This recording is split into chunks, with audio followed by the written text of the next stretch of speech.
You're really that sad about Robert Durst dying? All right, Sweat Equity Podcast and streaming show, the #1 business comedy business podcast in the world. Ooh. I just wanted to throw some shade right at the top of the show.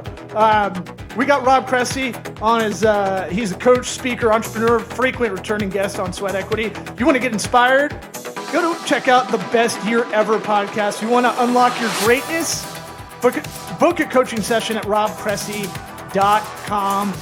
Links will be in the description. A positive episode. Those are fun. Very positive. Positive of it. Yeah, I like it. It feels good. It's like, you went to church and you feel good about yourself. That was for my shitty joke. Listen to us on iTunes, Apple Podcasts, Spotify. Rate, review, write something in the review that's funny if you can. Holler if you hear me. This episode is sponsored by Gut Intelligence Tests, Supplements. Get your gut biome by Viome. Viome. You want to check out your flora and fauna of what's going on with you? We talk a little bit about dieting on this episode. Yeah. And about how you got to, and how to measure your results. You got to make it a lifestyle. Well, first you got to audit yourself. You got to know what your gut is all about. Get 70% off with our link in this episode description to get your gut intelligence tests and supplements. Send in some poop, send in some blood. Mail them your poop. I'm going to be doing it soon. I'm excited. And find out what you should be eating, what you should be doing, and find out more about yourself.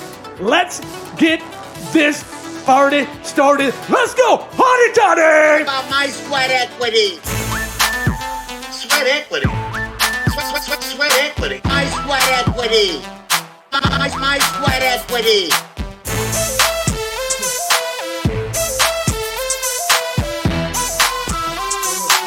Sweat equity. What about my sweat equity? So you have that as your slate. Oh, you're good. What a pro. What a pro, dude. Rob, let people know where to find you. I'm pretty sure it's robcressy.com, ROBCRESSY.com. You got it. robcressy.com, on all social media platforms at Rob Cressy, or you can listen to my podcast, Best Year Ever, on all podcast platforms. Best Year Ever. Now, this is kind of... Say that every year. Well, it's starting now. It's apropos, right? We wanted to have you back on, and it was just kind of like, oh yeah, we haven't had Rob on in a while. I literally was thinking of you earlier today before Law said, I was like, we should have Rob on. It was a weird, dumb thing that I was like, no way. Couldn't believe it. So you got to lift this up. We have these weird synchronicities. You know, like when you have deja vu, and then you tell someone you have deja vu, no one cares. Right. It's kind of like this that. This is It's worse. It's like that, but there's two people doing it. Yes. Well, I can yes and this for you guys. Yes, good. Because every day at 11:11 a.m., a calendar reminder pops up that says make a wish. So every day for as long as I can remember, I've made a wish on 11:11. And one of my favorite wishes, which I do often, is that something unexpectedly amazing happens. And it just so happens, like, maybe 1 hour later, I get a text from Law being like, you want to come on the podcast? And I was like, boom, look at that wish coming true. Wow. You really flatter us. Man. Yeah. I believe it 100%. Man, that was a long workaround for a charming comment. to make us feel better about ourselves. Well, I mean, look, we look to you. I feel like we both say negative things to be funny, but I think both we're generally... I'd say aggressive optimists or, cheerleaders for anybody wanting to do what they want to do. But when we get with you, we definitely look like pieces of shit in the positivity department. How do you stay so chipper? It's very simple. It's binary. It's a 1 or a 0. So when I started my entrepreneurial journey and I was like, all right, what's going to help me accomplish what I want faster? Positivity or negativity? I'm like, well, negativity is going to take me further away from where I want to go. So I'd much rather just be positive all the time. So therefore, since negativity not only doesn't serve me, it takes me further away from where I want to go. Why in the world would I have any negativity in my life? So from there, I just audited all of my input. So I've never watched the news. I don't get caught up in the majority of what the world does. Like my Twitter is a block list of a bajillion. So I literally only live in a small little bubble of positivity in sports. Dude, but why is it so hard to be positive, though? It's so much easier to just take a shit on everything, you know? And that's with anything. It's way better than the alternative. I would much rather be happy, having fun, because I know. really here's the simple origin. Because my old life, I used to be Peter from Office Space. I worked at a Fifth Third Bank call center, slinging home equity loans, making $10 an hour in a cube farm with no email address or internet access. It was the opposite of what I dreamed of doing later in my life. Fast forward a decade, and I got into digital advertising sales. And while I was great at it and made a crap ton of money, I didn't wake up every day looking forward to slinging banner ads and text links. So I knew what life looked like when I did not like what I did every single day, and I just literally lived for the weekend. So therefore, when I cut the cord and went all in on my dreams of being an entrepreneur and as a creator and as a coach, I said, I am no longer living that life. I'm living the life that I want. So if you can do whatever you want every single day, sort of like when Peter got enlightened in Office Space, well, negativity is not just part of that, because you get to design what it is that you want to do. So by design, I only do things that I love. Yeah, it sounds very calculated. I think that's the missing step for a lot of people that want to be very happy. Well, you say that. I was going to say, do you have times where you have to make that sort of choice, or is it like you have to reinforce it for yourself, or are you just automatic at this point in your life? It's automatic at this point, because think about me as if I'm a computer. We'll call it Rob operating system. And that program, you came up with that earlier. That's not off. I think we got to go. I think that's the end of the interview. No, I didn't say that. But that's how I actually think about it. It's a boot sequence. When I wake up every single day, what do I need to boot like a computer to create me into the best version of myself? And the positivity side of things, boom, is literally that simple for me.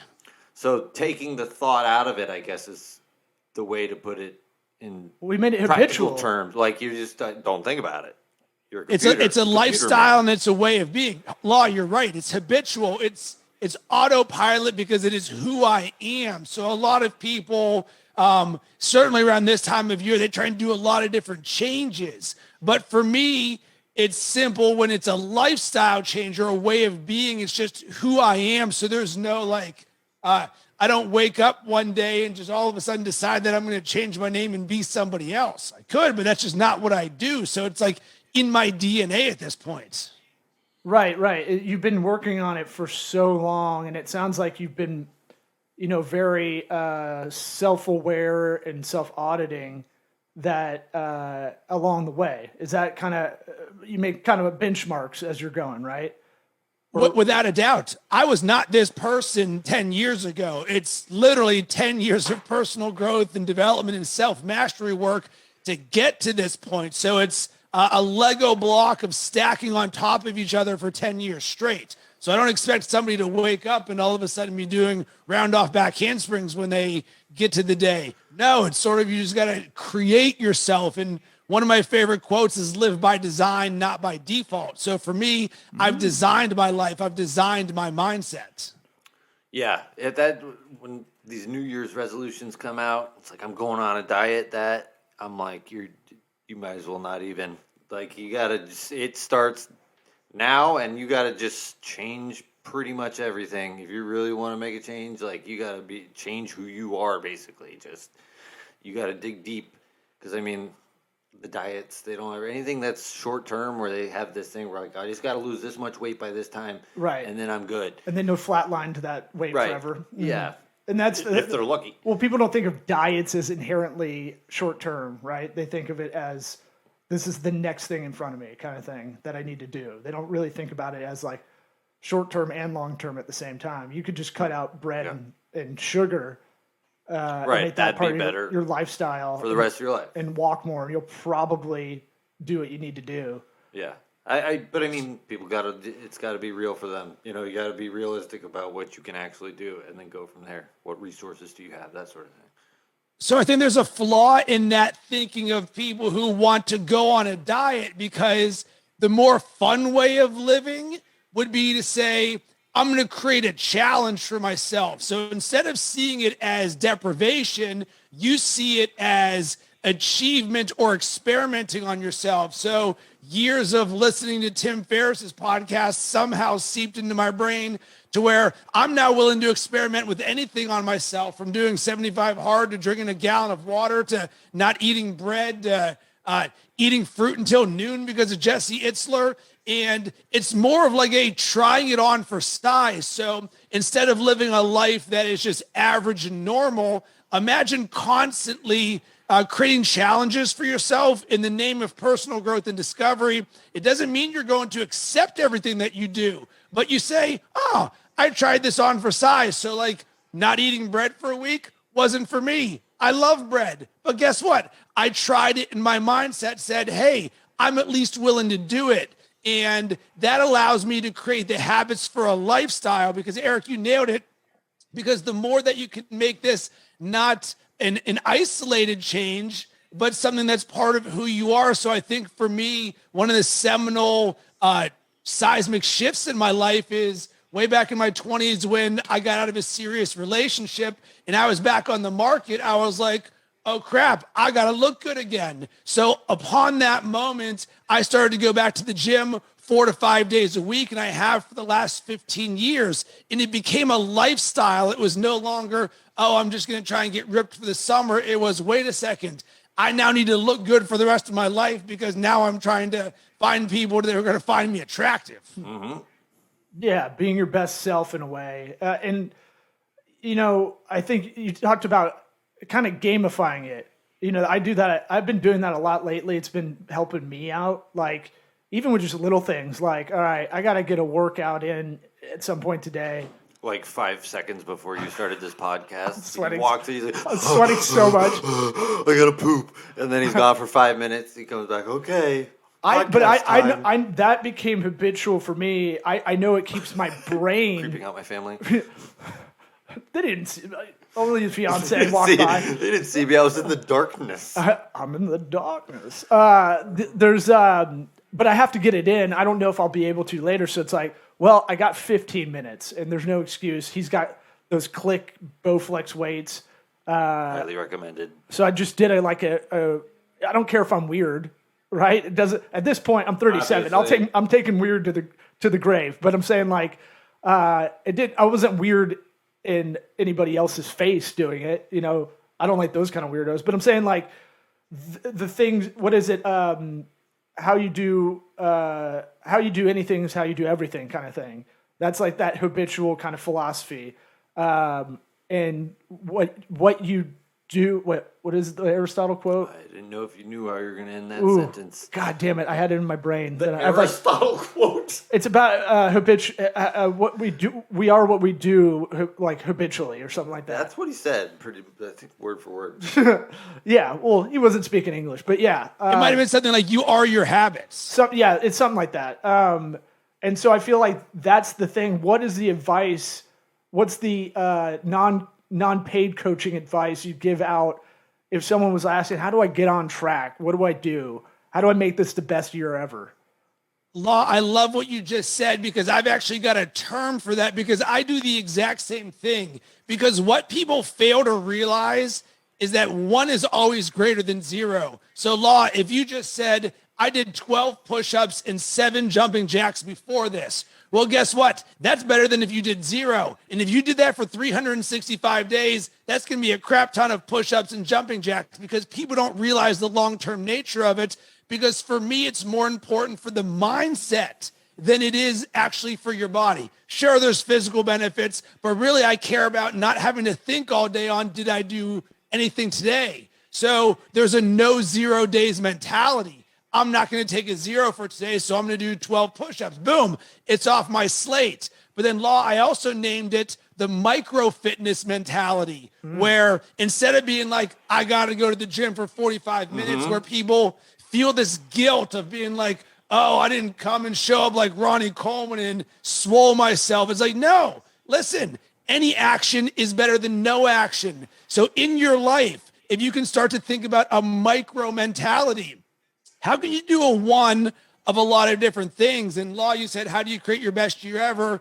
It is actually the simplest thing ever. And I was thinking about this before our show. And all it is a choice. Literally, it is that. Every single day in every single year, I say to myself, 2022 is going to be my best year ever. Well, how do you know that, Rob? Because I'm setting the intention that this is going to be my best year ever. And then with that in mind, can we do anything about the past? No.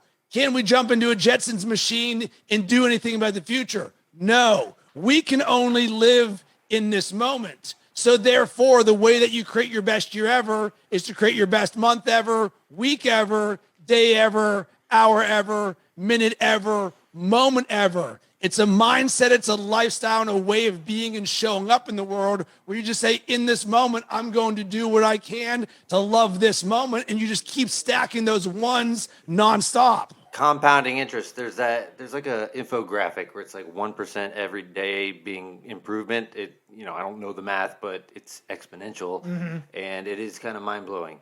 I think it goes in both directions Either one too. of us want to look it up.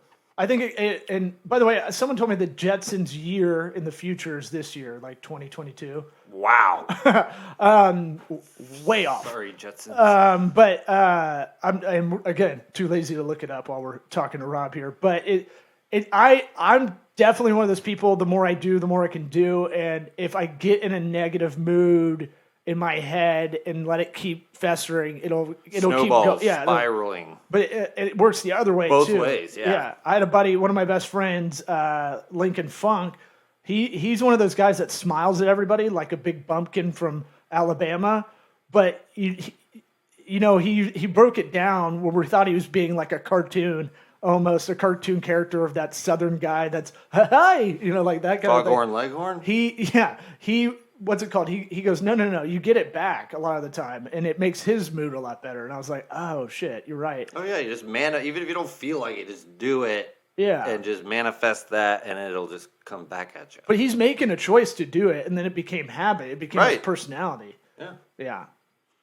Well, yeah, you cannot give to others that which you're not experiencing yourself. So if all of a sudden you're like, all right, well, I want to feel better. Well, the best way to feel better is to go and give somebody else a compliment. Hey, Law, your hair looks amazing today. And you're going to be like, thank you so much, Rob. And then boom, you're going to be smiling. And then it's going to be making me smile. And chances are the more times you do this, eventually someone's going to give me a compliment back. But we're not fishing for our own compliments. So you give to others and it'll bounce back. I mean, it's the law of karma. I live by this.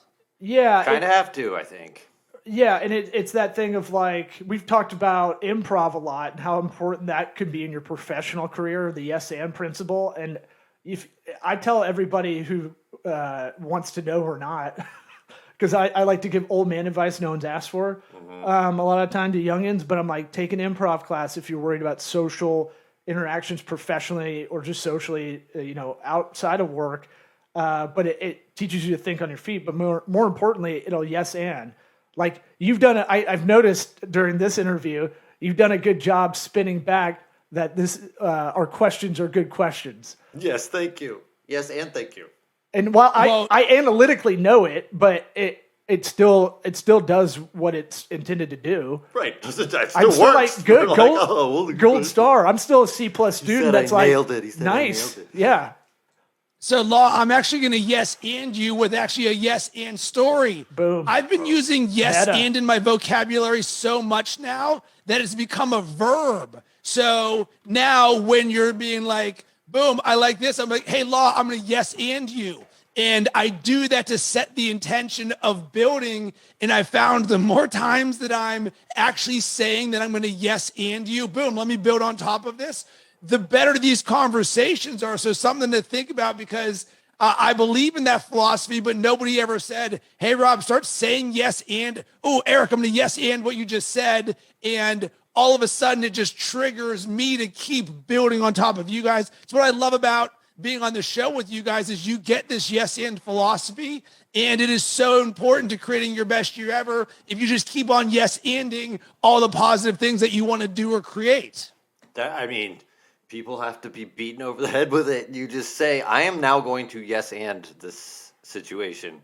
Yeah, that I can see that totally working.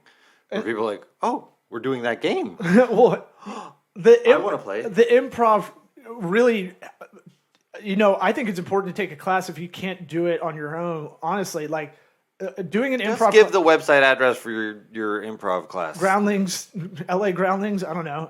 That's right. I took Groundlings classes in LA, but it was like, the point is, it's like when you play football and you get in a 3-point stance and the guy comes by and kicks your hand out of the way because you're not in a real good stance. You're sloughing off. It's kind of the verbal version of that.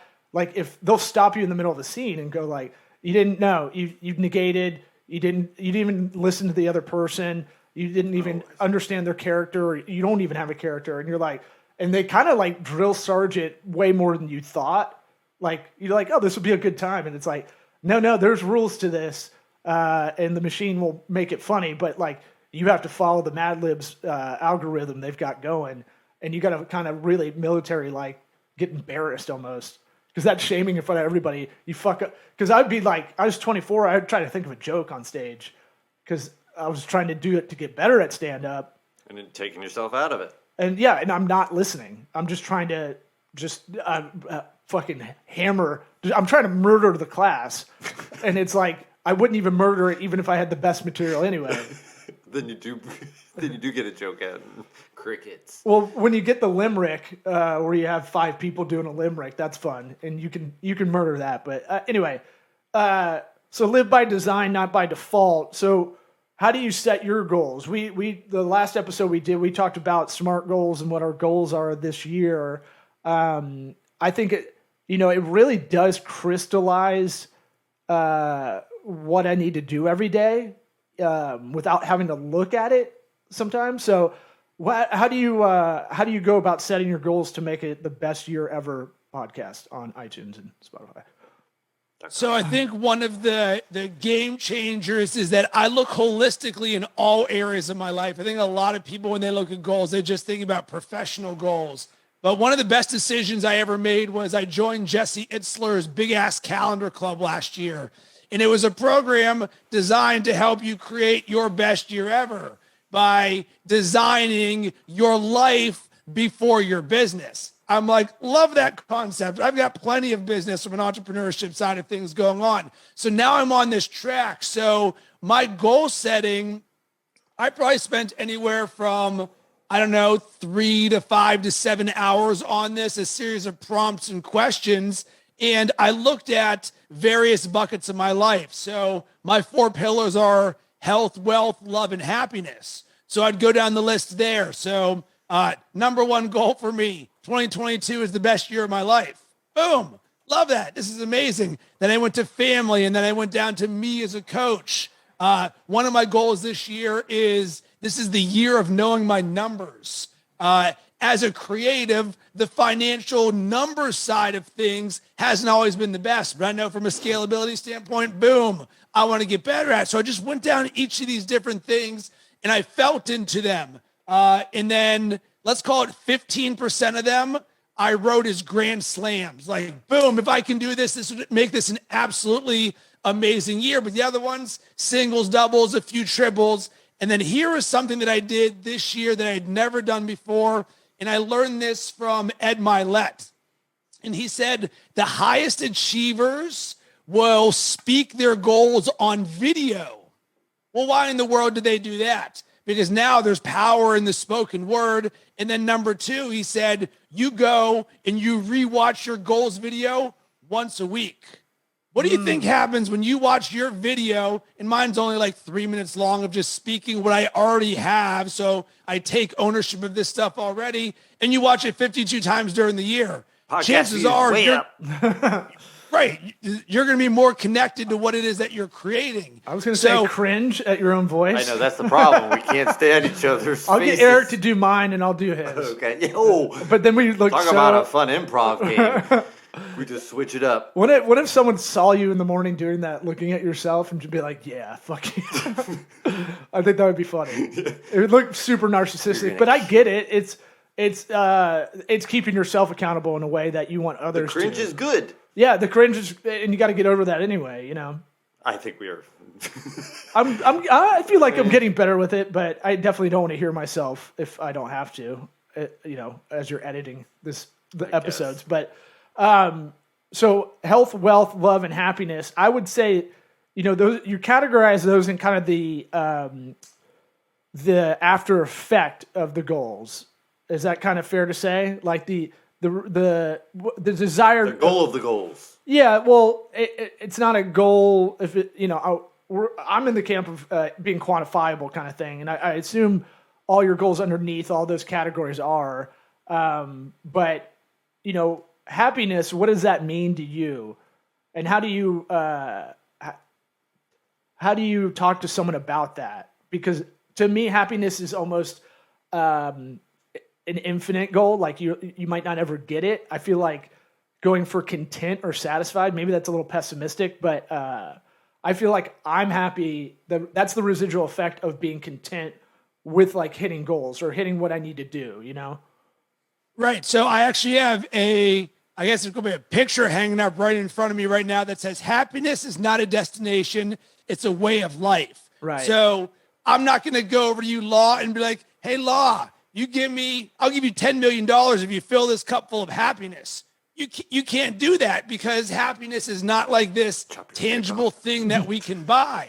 Mm-hmm. So instead it's an intention, because how many people are saying, all right, well, what are my goals for happiness? And yes, I'm not going to quantify it like I'm doing lead generation, but maybe I'm going to start stacking it by being like, all right, well, I'm going to go on 6 adventures this year. An adventure could be anything from going to a park to jumping in cold water to going Mexican somewhere prison. I've never been before and adding newness to my life. And newness is going to make me feel some sort of way. And when I feel some sort of way, I'm more likely to be happy.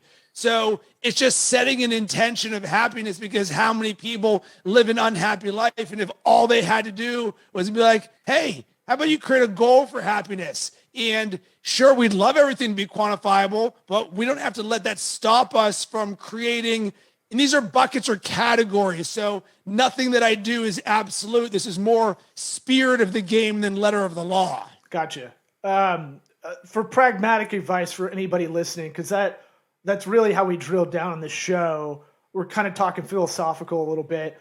Give me your schedule, because I remember when we met, you changed it up a little bit after we first talked on this podcast. I don't know, 2016, and you were doing a sports part to your life where you had, you know, a sports podcast and website, kind of media company.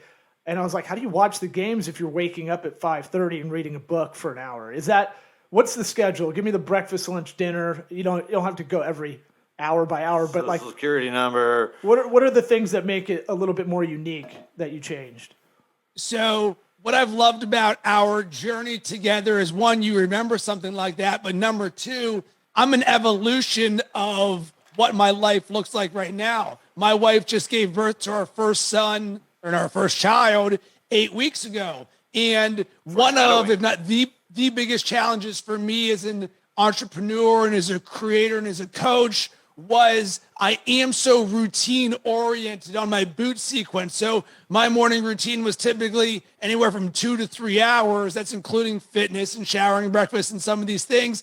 But that's what it was. And then all of a sudden, here comes the baby, and the baby's up at 9 and 11:30 and 1:30 and 3:35 and 4:47. And not only was it challenging from a where am I actually going to get business done standpoint, but now I'm trying to feel into, I'm still the person who believes in the personal development in these variety of different things. And I was very judgmental on myself early on in the beginning, because I do have a high standard for the things that I want to create, because I love to create different things. But now that we're 2 months into this, there is starting to become some light at the end of the tunnel. And I learned that I needed to give myself some grace in this. So For sure. What time I'm waking up is a work in progress. The goal is going to be 5 a.m. because the way that I'm going to design this is I'm going to stack me working in the morning so that I can be with my son later on in the day, because my wife's going to be going back to work in about a month. So right now I'm waking up anywhere between 5:44 and 6:30 in the morning. And then I try and read. Well, I do read for 30 minutes. And then after that, there's a chance the baby's going to get up and I'm going to take him from my wife. And then from there, I'm trying to get a workout in. I'm doing my meditation, journaling, my gratitude, creating myself. Fitness is happening maybe in the morning, maybe at night. I might go for a mile run or a 4-mile run or the Peloton. It sort of is all over the place. And then the big blessing for me was when I saw that this period of time was more serving for me if I thought about myself on paternity leave, where imagine if my slate was at 0, I don't have to do anything. All of a sudden, I was way less judgy of my output from business than I normally would be. So still creating podcasts, still doing client calls, still creating, but I'm holding it with a looser grip than I normally would. So I'm no longer Gary V hustle culture. I'm now go with the flow, peaceful. You know what? I have more than enough time to get everything done. Yeah, and it's that thing of you have to pivot when you have a kid, and as you're talking about it, I was getting PTSD, and like the reason I was becoming like doing that tiny workout right now was kind of ingrained in me from when I had kids. When they were babies 5 years ago, 4 years ago, running a business, trying to hold a marriage together that wasn't. The good old days. But I had like 10 minutes. Okay, I got 10 free minutes. Fuck yeah. Good. I'm going to go for a mile run and just knock that out. I find all this, like whatever time I had to, and then I'd have to double up. So you're going to get like audio book going instead of sitting down and reading and probably working out. And then you'll have the kid and you'll go, all right, I could take him on a walk. That'll get me a good walk in. You'll start kind of figuring out how to do two things at once without killing yourself. And the loosened grip on what your actions, I thought was a really cool way to put it. Because there's something with the momentum that we were talking about earlier where, at least for me, where it's like, if I feel like I have to do something, it's not going to be as enjoyable for me or when I'm making the choice, I get to do this on my terms. That's a great thing for me. Whatever that is, in most people, I think, are like that, where it's like, no, I'm going to just... It's a grateful thing. My choice. It's a gratitude thing. You don't have to, you get to. Yes. Okay. I don't think of it that way, but... I had to do a set. You were at that show, and I was like kind of groggy and out of it. And I was like, all right, get in the game a little bit. I was just sleep deprived from the week, burned out. But it's like, come on, get your head in this. No one's forcing you to do this. You don't have to, you get to. It was kind of something I was thinking. Yeah, there you go. All right, we got to close this out. We're going to re-ask the question to you that we ask everybody when they first come on. But I don't know if we ever asked it to you. We probably did. What advice? Did. Well, you're probably will tell us. You're probably thinking about this a lot more as you think. Guys always think about legacy. Some guys get depressed when they have a kid because they think their life's like halfway done. That's a normal kind of thing. I don't think you have to worry about that, or we worry about that for you. But what advice would you give your 13-year-old self? You can do anything you want. So I'm big into belief in possibility. So for my 13-year-old self, I'd be like, dude, do whatever you want because you can do it. That's awesome. Well, That's the best answer so far. That's the best. And my favorite. Thank you for your. I think I'd say the same shit. Thank you for your time, man. We know it's very squeezed right now, and now you're in Sarasota, Florida. Welcome. You're Floridian. We'll have to get up when the variant is a little bit lower. Right. And the baby's 18. Yeah. So we'll see you in 18 years, buddy. In the flesh. Thanks for having me on, guys. All right, buddy. See ya.